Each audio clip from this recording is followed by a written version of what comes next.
Oke, perkenalkan, nama saya Muhammad Rahman dari Fakultas Teknik Mesin angkatan 2016. Saya akan mempresentasikan mengenai pengembangan port exoskeleton anggota gerak bagian bawah berbasis 3D printing untuk rehabilitasi medis. Ini merupakan outline presentasi yang akan saya sampaikan, yaitu pendahuluan, studi literatur, kemudian metode perancangan, dan seterusnya hasil rancangannya. Berikut latar belakang dari penelitian saya. Sebelumnya saya ingin menyampaikan terlebih dahulu ada satu video yang menggambarkan mengenai apa itu powered exoskeleton.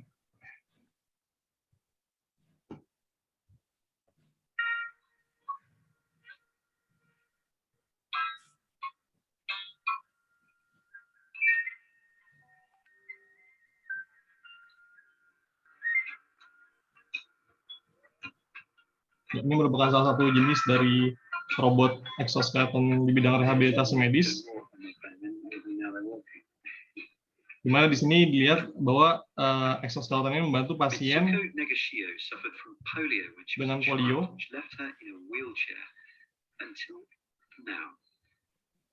Today, she's wearing a HAL suit. HAL, hybrid assisted limbs. Ini merupakan exoskeleton yang dinamakan dengan HAL atau hybrid assistive limb yang dikembangkan oleh Tsukuba University dari Jepang. Berikut merupakan alur dari apa saja yang telah saya kerjakan selama kurang lebih 6 bulan ya, kalau sebelumnya tadi kata Pak Adin 1,5 tahun karena ada pergantian tema. Jadi ini merupakan alurnya. Dari pertama yaitu saya melakukan studi komprehensif terkait dengan exoskeleton, biomekanika tubuh, kemudian juga review terkait produk-produk exoskeleton yang sudah ada, dan kemudian dilanjutkan dengan tahapan-tahapan selanjutnya untuk mengembangkan robot exoskeleton. Mungkin akan saya lebih jelaskan secara terperinci di slide-slide berikutnya.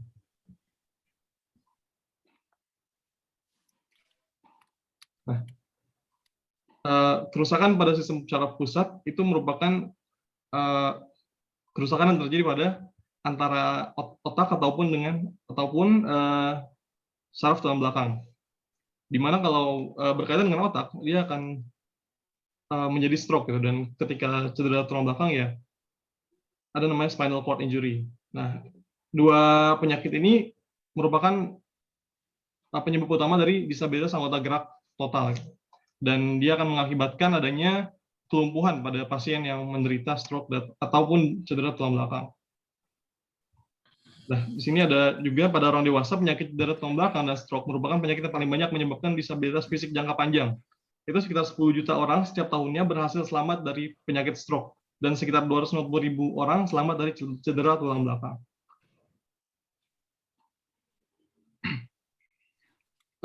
Kemudian bagaimana pasien tersebut setelah mengalami stroke ataupun cedera tulang belakang, bagaimana agar mereka pulih untuk dari disabilitasnya? Ada satu sifat yang dinamakan neuroplastisitas pada sistem jaringan saraf kita, yaitu sifat atau kemampuan sistem jaringan saraf tersebut untuk kembali mengorganisir dan kembali memulihkan jaringan-jaringannya yang rusak. Dan bukti eksperimen yang valid menyatakan bahwa pemulihan sistem saraf didapatkan dengan adanya partisipasi aktif dari pasien selama terapi. Dan kemudian selain itu pemulihan yang baik juga dipengaruhi oleh banyaknya intensitas ataupun dan dosis terapi yang diberikan. Jadi selama ini metode konvensional untuk melakukan neuroplastisitas adalah dengan ahli terapi rehabilitasi medis melakukan gerakan secara pasif kepada pasien. Nah, disinilah peran dari robot exoskeleton tersebut. Bagaimana robot exoskeleton tersebut bisa memberikan kondisi yang lebih standar dan memberikan intensitas atau juga dosis yang lebih banyak dibandingkan dengan metode konvensional menggunakan tenaga ahli rehabilitasi medis. Kemudian dilihat saat ini bagaimana permasalahan di Indonesia, sangat tinggi angka stroke di Indonesia. Pada tahun 2017 Kementerian Kesehatan menyatakan bahwa stroke merupakan penyebab kematian dan disabilitas nomor 1 di Indonesia. Dan prevalensi stroke ini bisa mencapai angka 12,1 per mil. Yang ini berarti bahwa 12 orang setiap 1.000 orang Indonesia ada 12 orang yang mengalami stroke. Nah, yang sangat memprihatinkan juga bahwa prevalensi yang tinggi ini justru lebih banyak dialami oleh masyarakat dengan golongan ekonomi ke bawah, ekonomi menengah ke bawah. Dan juga tingginya harga exoskeleton menjadi penghalang bagi teraksesnya teknologi robot ini. Bayangkan saja untuk terapi 60 sesi dengan robot HAL yang tadi telah dipaparkan di awal, itu sebesar 24.000 US dollar atau 343 juta rupiah. Dan untuk pembelian satu robot exoskeleton itu berkisar di angka 45.000 US dollar atau 600 juta rupiah. Kemudian dari sini saya merumuskan masalah bagaimana merancang suatu aktuator exoskeleton yang dapat dibuat secara terjangkau, namun tetap dapat memenuhi kebutuhan fungsional untuk rehabilitasi medis. Dan apa saja parameter-parameter penting yang harus diperhatikan dalam mendesain suatu aktuator exoskeleton yang ideal. Tapi saya juga menetapkan batasan masalah. Yang pertama adalah perancangan aktuator robot exoskeleton ini menggunakan komponen-komponen yang off the shelf ataupun yang tersedia di pasar lokal. Dan sistem kontrol yang diuji adalah menggunakan low level control system, yaitu dengan gerakan gate yang telah diprogram. Jadi robot ini telah diprogram sebelumnya untuk bisa bergerak sesuai dengan keinginan si ahli terapi rehabilitasi. Nah, tujuan penelitian ini adalah menghasilkan desain aktuator exoskeleton anggota gerak tubuh bagian bawah yang dapat dimanufaktur dan dirakit oleh siapapun dengan harga yang terjangkau. Kedua, mendapatkan rupa desain yang fungsional untuk memenuhi parameter-parameter desain yang dibutuhkan oleh aktuator exoskeleton rehabilitasi tersebut. Dan manfaatnya ada 3 di sini saya utarakan. Yang pertama adalah semakin teraksesnya teknologi robot untuk masyarakat luas. Dan kemudian dengan menjadikan penelitiannya bersifat open source, saya berharap bahwa ini dapat dikembangkan lebih lanjut di kemudian hari gitu ya. Dan yang ketiga adalah manfaat bagi penulis untuk dapat belajar lebih banyak mengenai sistem biomekatronika yang saat ini masih jarang mungkin didengar di Indonesia. Nah, berikut merupakan metodologi penelitian. Yang pertama dari tinjauan pustaka, kemudian identifikasi kebutuhan desain, pemilihan aktuator joint exoskeleton, pemilihan dan perancangan sistem transmisi, perancangan sensor dan sistem kendalinya, perancangan elektronikanya, perancangan cover joint, dan kemudian terakhir dibuat rapid prototyping dan tes fungsionalitasnya. Nah, pertama-tama saya identifikasi terlebih dahulu apa saja kebutuhan yang perlu dipunyai oleh robot exoskeleton. Ini merupakan review dari robot exoskeleton yang telah ada atau existing saat ini, di mana saat ini dapat dibagi menjadi 3 gitu. Yang pertama adalah tipe yang established atau yang grounded, seperti yang terlihat di sebelah kanan atas ini, yang paling kiri. Itu di mana tadi seperti yang video yang pertama telah disampaikan. Jadi ini dikhususkan untuk pasien dengan kelumpuhan yang total. Jadi kakinya sama sekali tidak bisa bergerak, sehingga harus ada tumpuan dari penyangga tubuh. Kemudian yang kedua ada N-effector, metode N-effector, yang dimana dia menggerakkan ujung kakinya saja. Yang ketiga, nah ini tipe exoskeleton yang saat ini masih baru berkembang dan banyak dikembangkan di mana-mana. Tipe yang wearable atau dapat dibawa atau dapat dimobilisasi kemanapun sesuai dengan keinginan si penggunanya. Berdasarkan review yang dilakukan oleh salah satu jurnal, disebutkan di sini bahwa sangat banyak teknologi. Ini ada pembagian exoskeleton berdasarkan tipe aktuatornya. Di sini dapat dilihat bahwa sangat banyak tipe yang merupakan jenis hybrid, yaitu atau merupakan gabungan antara elektrik motor dengan sistem mekanikal. Selanjutnya ada tipe elektrik aktuator saja. Nah, di sini juga ada beberapa spesifikasi dari robot exoskeleton yang sudah ada, antara lain Lokomat, Arthur, Lopez, dan juga Alex. Di mana situ ada degree of freedom-nya, trajectory generating actuator control method-nya, dan jenis aktuatornya. Selanjutnya, ada satu penulisan jurnal juga dari Della Tejera yang mereka merumuskan suatu metodologi untuk merekomendasikan bagaimana memilih sistem robot exoskeleton. Pertama, robot exoskeleton dapat dibagi menjadi bagian-bagian tubuhnya apa saja, ada full body, upper body, lower body, atau specific segment. Kemudian dari strukturnya ada rigid atau kaku, seperti lihat di kanan atas ini, ataupun yang soft, seperti yang ada di bawah kanan ini. Dan power teknologinya sudah ada sangat banyak, seperti yang tadi sudah disampaikan di slide sebelumnya.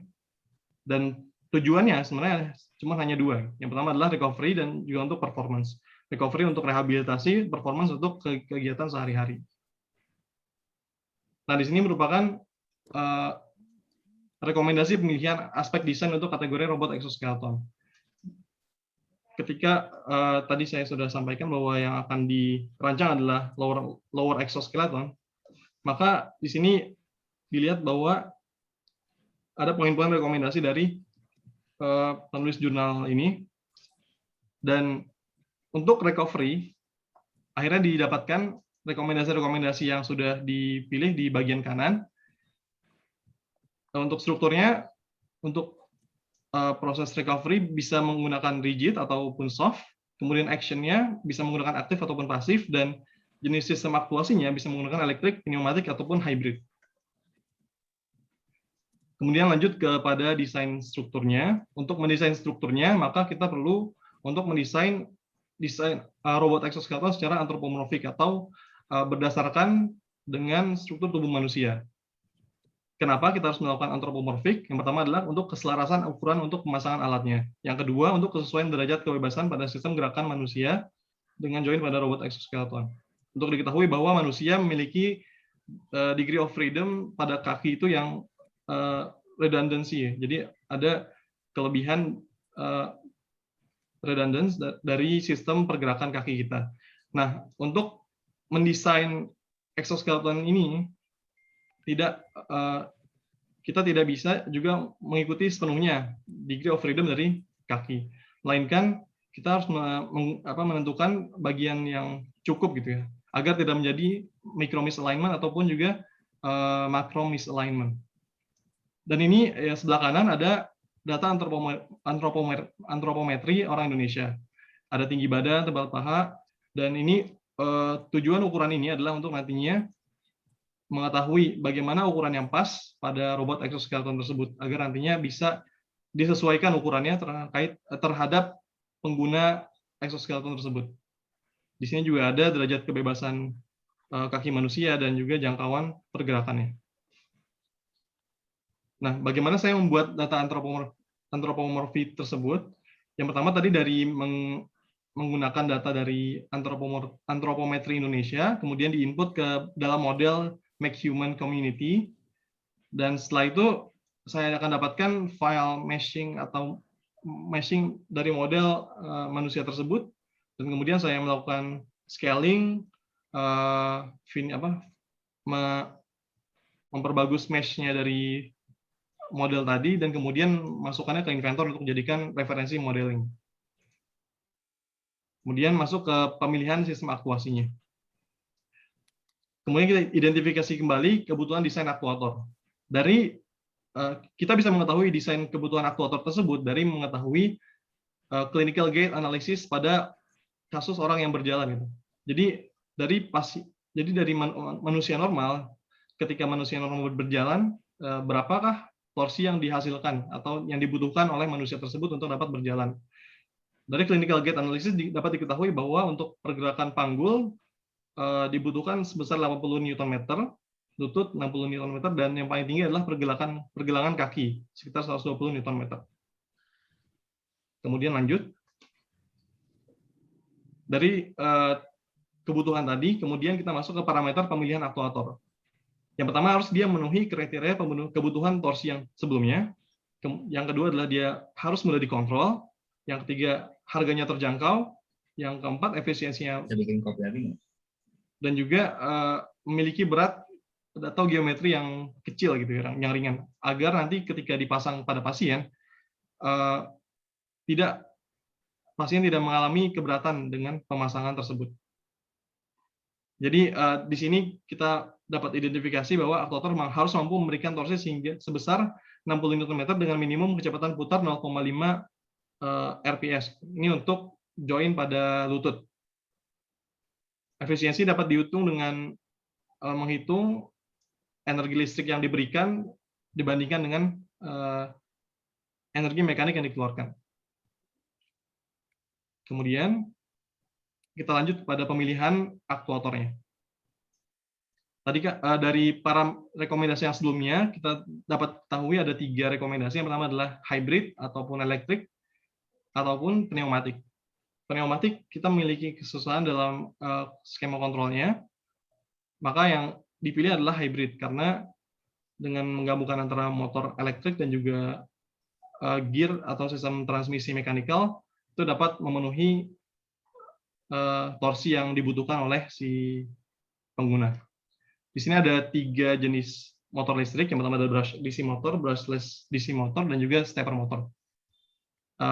Berdasarkan parameter yang tadi sudah disebutkan, dapat disimpulkan bahwa lebih mudah untuk menggunakan brush DC motor sebagai pilihan pada desain ini, karena kemudahan kontrolnya, kemudian no load speed yang sangat tinggi, geometri yang kecil ya, dan gampang di bentuknya lingkaran gitu, tabung. Kemudian harganya juga terjangkau. Setelah memilih dari motor listrik tadi, kemudian saya berlanjut untuk memilih kebutuhan sistem transmisinya. Jika tadi stall torque-nya adalah 0,5 Nm, kita ketahui bahwa ada kurva motor listrik, dan motor listrik berjalan tidak pada stall torque-nya, tapi pada pertengahan ya, antara stall torque dengan tidak ada torque sama sekali, tidak ada torsi sama sekali. Jadi dapat dihitung dari sini ketika saya membutuhkan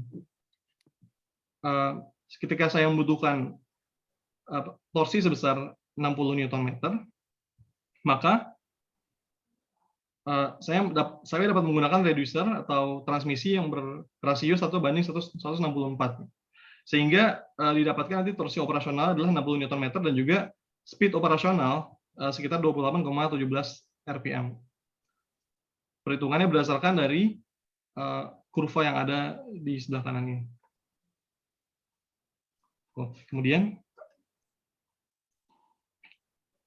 ini merupakan parameter pemilihan sistem transmisi.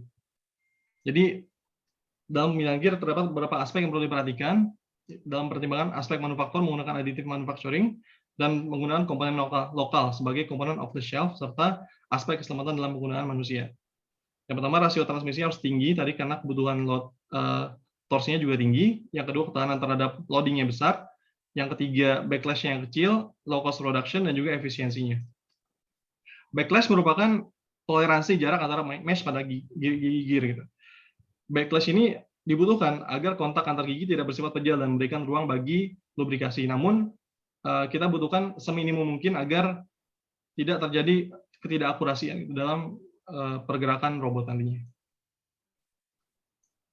Kemudian ketahanan terhadap loading juga dibutuhkan karena mengingat tadi loading yang dibutuhkan sekitar 80 Nm, 60 Nm itu sangat besar, sehingga perlu sistem transmisi yang dapat menahan beban tersebut. Dari beberapa opsi transmisi yang ada, saya di sini rangkum menjadi 3 untuk compact robotik. Yang pertama adalah sistem compound planetary gear transmission atau CPGT. Kemudian ada strain wave drive atau harmonic gear. Yang ketiga ada cycloidal gear. Dari ketiga opsi pemilihan sistem transmisi ini sudah ada review terhadap bagaimana performa dari mereka semua. Di sini dilihat bahwa planetary gear atau yang paling kiri ini memiliki efisiensi yang paling tinggi. Kemudian cycloidal drive yang paling kanan itu memiliki robustness atau keampatan yang paling besar di antara ketiganya. Kemudian kalau harmonic drive memiliki rasio transmisi yang jauh lebih tinggi dibandingkan dengan keduanya. Nah, di sini bisa dilihat juga perbandingan tabelnya, di mana strain wave reducer bisa menghasilkan reduksi sampai 1:200, kemudian cycloidal juga sama, hampir mirip, namun compound planetary gear lebih rendah di bawahnya. Untuk masalah keterjangkauan atau masalah harga pembuatan post manufacturing itu sangat lebih murah itu menggunakan compound planetary gear dibandingkan dengan kedua yang lainnya. Karena cycloidal gear membutuhkan banyak sekali bearing dan juga shaft gitu ya, atau pin besi. Kemudian strain wave reducer juga memiliki banyak komponen bearing yang sangat costly gitu ya. Kemudian efisiensi juga masih lebih tinggi compound planetary gear. Ini berdasarkan satu jurnal mengenai review terhadap sistem transmisi pada robot. Ya. Kemudian back drivability atau kemampuan gerakan balik.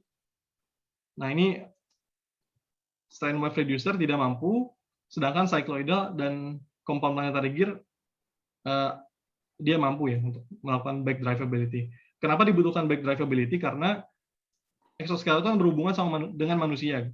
Ketika robot berhubungan dengan manusia, maka harus ada sistem gerakannya harus dapat mentoleransi adanya gerakan dari manusia tersebut. Jadi harus bisa tidak bersifat kaku atau bersifat lebih fleksibel, sehingga ketika ada gerakan penahanan dari otot manusia, maka dia dapat mentoleransinya.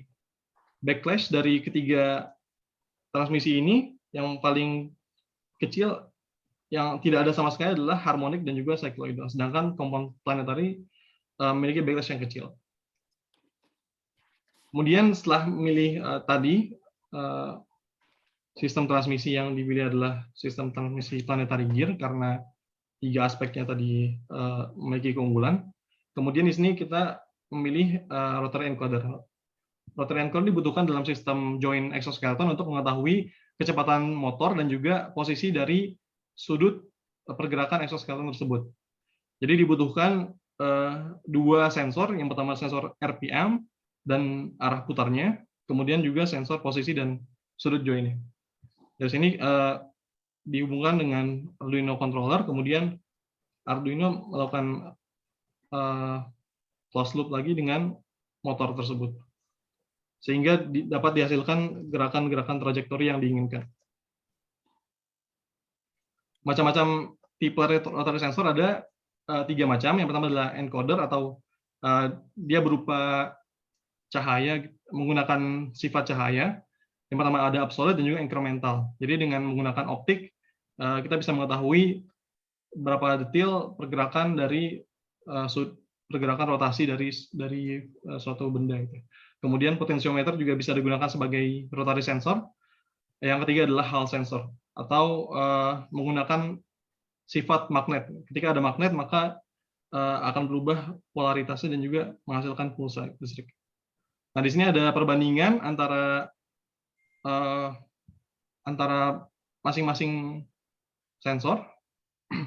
Di sini diketahui bahwa potensiometer memiliki cost dan life yang lebih sangat-sangat kecil dibandingkan yang lainnya.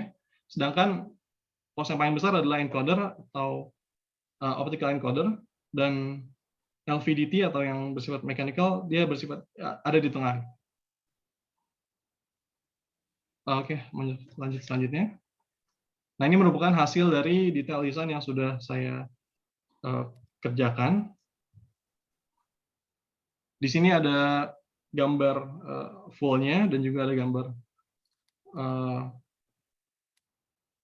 gambar exploded-nya dan juga exploded join-nya. Nah, seperti yang tadi sudah disampaikan di awal, bahwa robot exoskeleton harus bersifat antropomorfik, di mana dia harus dapat mengakomodasi pergerakan manusia. Maka di sini saya mendesain agar si joint exoskeleton tersebut dapat menekuk sejauh 90 derajat.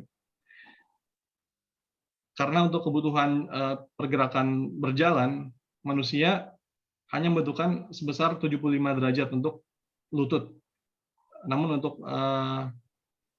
untuk masalah kenyamanan dilebihkan jadi 90 derajat. Dan ini pergerakan sudut pergerakan manusia, panggul 120 sampai 65 derajat, lutut 0 sampai 90 derajat, pergelangan kaki minus 20 sampai 50 derajat. Nah, selanjutnya ini ada desain transmisi double helical gear, di mana tadi dari motor yang dipasang di samping-samping kaki manusia, itu dia harus bisa mentransfer arah geraknya jadi satu sumbu dengan pergerakan sendi manusia. Jadi harus ada perpindahan arah putar. Jadi saya menggunakan bevel gear di sini dan juga double helical gear. Kenapa double helical gear? Karena double helical gear memiliki sifat dia sangat dapat mengurangi noise atau sound yang dihasilkan, dan juga memiliki ketahanan terhadap loading yang sangat besar gitu ya. Nah, kemudian di sini dari sistem transmisi ini dapat dihasilkan total reduksi rasio sebesar 1:4. Nah, selanjutnya setelah dari helical gear dia masuk ke compound planetary gear. Nah, dari sini saya menyusun planetary gear ini agar bisa memiliki rasio sebesar 46, 1:46. Sehingga ketika di total seluruh rasio reduksi menjadi 160, sekitar 164 reduksi rasionya, agar dapat dihasilkan torsi yang dibutuhkan. Ini merupakan perhitungan dari pendesainan compound planetary gear ini sendiri, dan juga gigi yang didesain juga menggunakan herringbone atau double helical yang bentuknya kontinu, agar tadi dapat diminimalisir suara dan juga kekuatan terhadap stresnya dapat ditingkatkan karena luasannya yang lebih luas. Nah, ini penempatan encodernya saya tempatkan di ujung untuk mengetahui angle atau posisi pergerakan sudut dari setiap joinnya. Dan di dalam ada 3 sensor yang di sini ada optocoupler sensor untuk mengetahui arah putaran dari motor, apakah dia clockwise atau counterclockwise, dan juga ada hal sensor untuk mengetahui kecepatan dari motor, berapa RPM-nya gitu. Kenapa harus ada 2? Kenapa harus ada angle sensor dan juga harus ada RPM sensor? Karena untuk ketika hanya menggunakan potensiometer sebagai angle sensor, maka pertama akan ada keterlambatan antara sinyal yang dihasilkan oleh potensiod dan juga motor gitu. Jadi untuk lebih menghaluskan pergerakan, maka dibutuhkan dua jenis data ya. Yang pertama adalah data RPM dan juga data sensor posisinya, data posisi. Nah, ini merupakan bill of materials ya dari joint exoskeleton ini, tapi ini belum semua karena tidak cukup tempatnya untuk disajikan di sini. Selanjutnya ini bukan jalur komunikasi dari elektroniknya.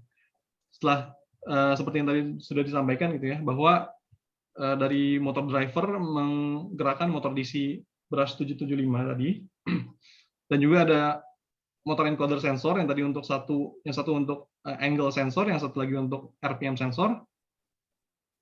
Masing-masing dikendalikan dengan Arduino Nano.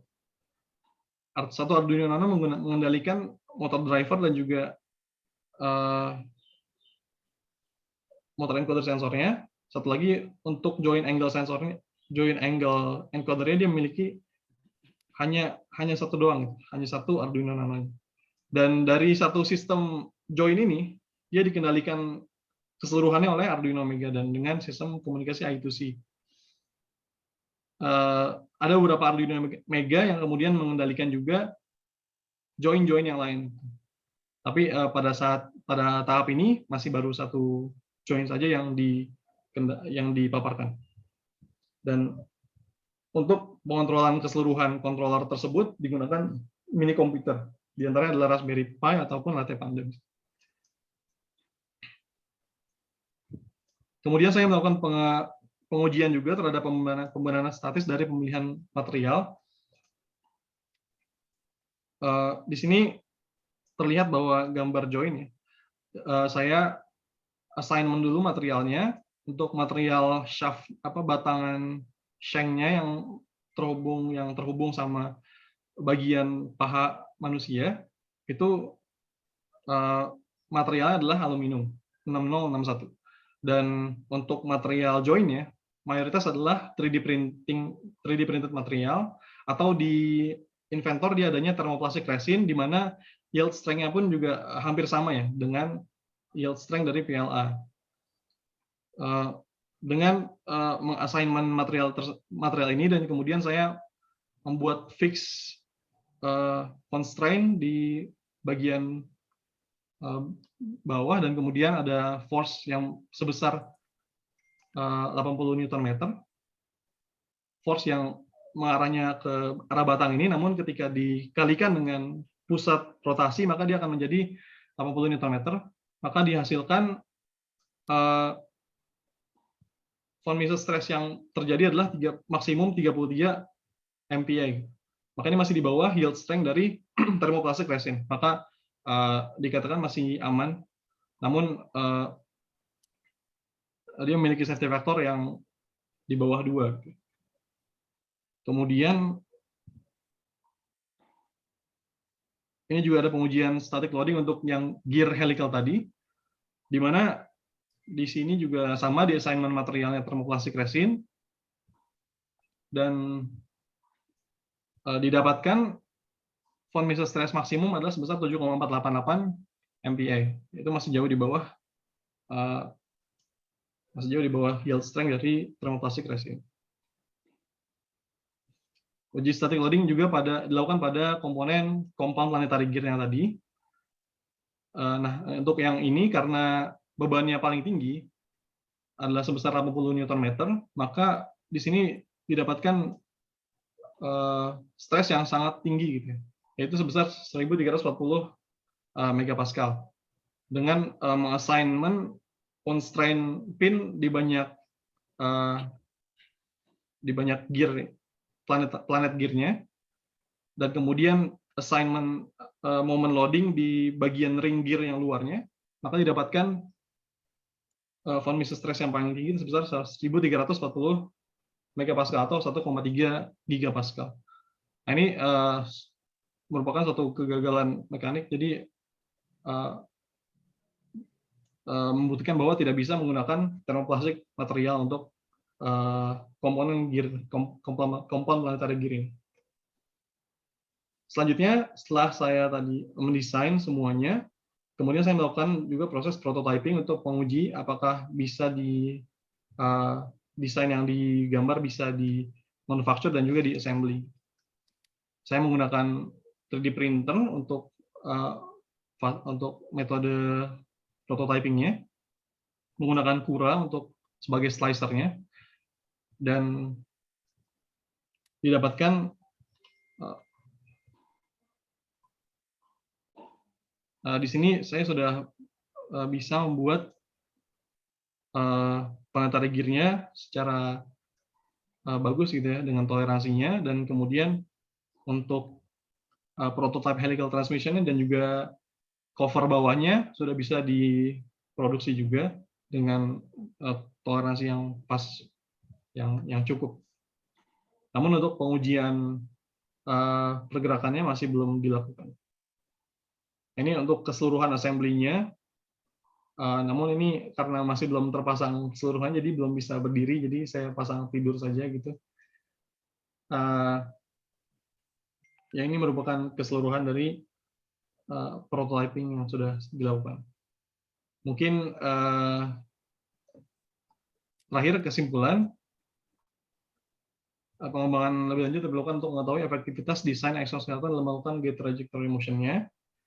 Setelah tadi dilakukan pendesain dan juga perakitan, maka tahapan selanjutnya adalah bagaimana bisa melakukan gerakan dari robot exoskeleton tersebut.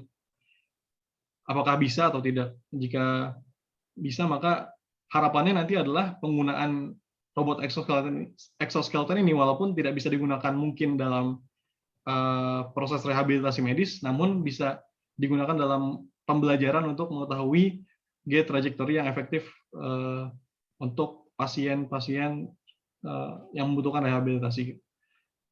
Kemudian penggunaan material termoplastik seperti PLA dan ABS, seperti tadi yang sudah disampaikan, tidak bisa untuk menggunakan sistem manufacture 3D printing ini untuk menjadikan komponen-komponen transmisi yang fungsional pada gear exoskeleton, karena tadi yield strength-nya sangat rendah dan juga ketika diberikan stres juga sudah mengalami kegagalan, maka tidak bisa dilakukan. Rekomendasinya adalah mungkin menggunakan material metal yang lebih memiliki yield strength yang tinggi. Mungkin sekian yang dapat saya sampaikan pada presentasi hari ini. Jika ada kesalahan saya mohon maaf. Terima kasih atas perhatiannya. Assalamualaikum warahmatullahi wabarakatuh. Waalaikumsalam warahmatullahi wabarakatuh. Terima kasih, Sub. Tarik nafas dulu biar nggak masuk angin. Oke,